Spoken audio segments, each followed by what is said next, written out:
Би Билли Грахамын төрсөн хотод амьдардаг.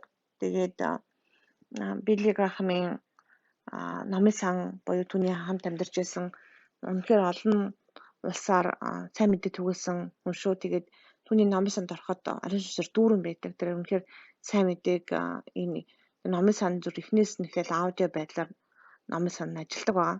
Тэгээд сайн мэдээ яаж ярих вэ? Яг та надад тослогоогоо чи би энийг хийж чадахгүй байна гэж хэлсэн үед надад тийм брошюр өгсөн байгаа. Тэгээд тэр брошюр нь яг библийн ишлүүд, яг тэр ишлүүдээр нь би заримдаа хүн болгон дээр янз янзын байдлаар тэр ишлүүдээс ярьж сайн мэдээ хэлдэг байгаа.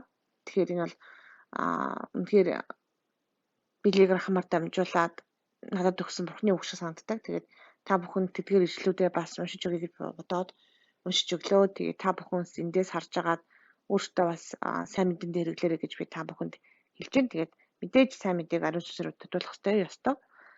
Тэгээд ариун сүнсний хүч үнэхээр түрүүний бүрхэж тэр хүн үнэхээр Бурхныг мэдэх боломжтой. Гэхдээ бас үнэхээр Бурхны үгийг бас хуваалцах явдал нь үнэхээр чухал. Ялангуяа библийн ишлэл. Тэгээд сайн мэдээ ярихдаа болж өгвөл олон ишлэл биш.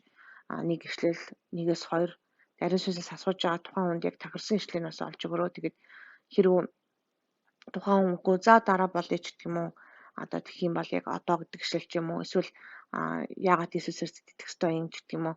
Асан асуутуудад бас бэлэн байх одоо бэлдэх зорилготойгоор та бас ишлүүдээ зөвхөн уншаад зогсохгүй бас өөрийн гэсэн бас болгоорой гэж та бүхэнд уриалмаар байна. За баярлалаа. Тэгээд дараах ишлүүдийг бас та хэрэглээрэй. Ром 3:23. Бүгд нүгэл үлдсэн тул Бурхны алдарсууд өрдөггүй авч. Иохан 1:9. ертөнцид ирж хүн бүрийг гэгэрүүлдэг жинхэнэ гэрэл байв. Матай 11:28.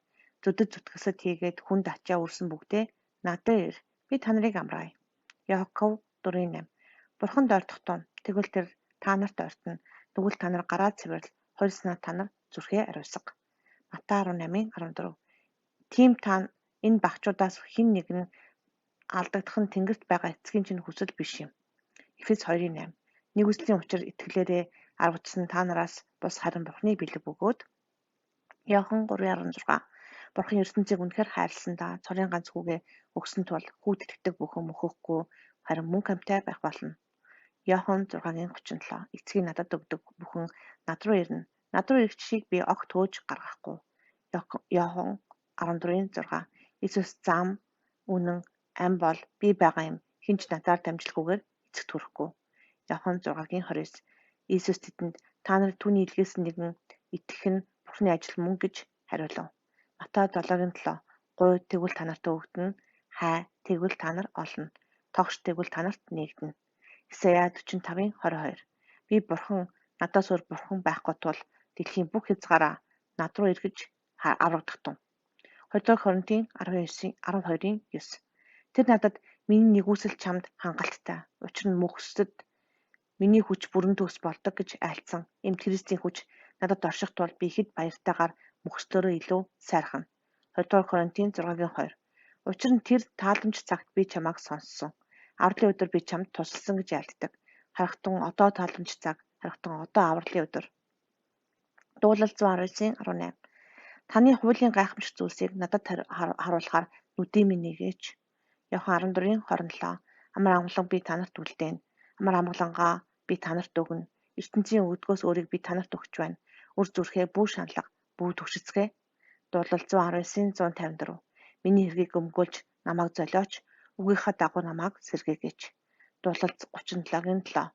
Эзэн дотор дуугүй байж түүнийг төвчээртэйгэр хүлээ. Өөрийн замаар амжилт олгочоос хорон башир явуулгаа биелүүлдэг хүнээс болж бүү игдүүц. Матай 7:7. Гуй тэгвэл та нарт өгдөнө. Хай тэгвэл та нар олдно. Тогш тэгвэл та нарт нээгдэнэ. 1-р Иохан 1:7. Харин та тэр өөрөө гэрлийн дотор байдагчлан бүгд гэрлийн дотор явбал бид бие биентэйгээ нөхөрлөж түүний хүү Есүсийн цус бидний бүх нүглээс цэвэрлдэг ажээ. Луг 2:18. Өнөөдөр Давидын хотод аварч эзэн Христ та нарын төлөө мэдлээ. Иохан 6:47. Үнэхээр би танарт хэлье. Хин итгэх нь тэр мөнх амьтаа. Марк 8:36. Учир нь хүн бүх ертөнцийг олж авсан ч амиа алдвал ямар ашиг байх вүлээ? Иохан 3:3. Есүс хариултна. Үнээр би чамд хэлье. Хин дээрээс төрн тэр Бурхнаар хаанчлыг Бурхны хаанчлалыг үзэж үлж чадна гэв. 1 Коринтын 6-гийн 19-20. Та нарын бие бол Бурхнаас та нарт буй дотор ч байдаг ариун сүнсний сүм бөгөөд та нар ч өөрсдөө өөрсдийн бус гэдгээ мэддэггүй юм уу?